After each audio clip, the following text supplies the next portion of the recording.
கந்த சஷ்டி கவசத்துல ஒரு வரி வருது, ஒரு நாள் 36 கொண்டு. அதாவது கந்த சஷ்டி கவசத்தை ஒரு நாளைக்கு 36 முறை படிக்கணுமா. படிச்சா 7 மணி நேரம் ஆகும். நான் படிச்சிருக்கேன்.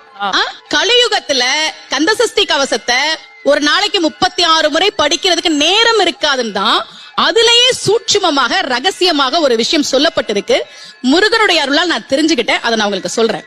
ரவண பவச ரரரரரரா ரிவண பவச ரிரிரிரிரிரி, இதுக்கெல்லாம் என்ன அர்த்தம் நான் தேடி தேடி தேடி முருகன் அருளால் தெரிஞ்சுக்கிட்டேன்.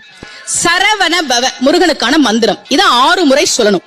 இப்ப சாவ தூக்கி பின்னாடி போட்டீங்கன்னா ரவண பவச, அத 6 முறை சொல்லணும். இப்ப ராவ தூக்கி பின்னாடி போட்டா வனப வசர, வாவ தூக்கி பின்னாடி போட்டா நபவ சரவ, இப்ப நாவ தூக்கி பின்னாடி போட்டா பவ சரவண, பாவ தூக்கி பின்னாடி போட்டா வசர வனப. ஒன்னொன்னையும் 6 முறை சொன்னா 6 × 6 36 வரும்.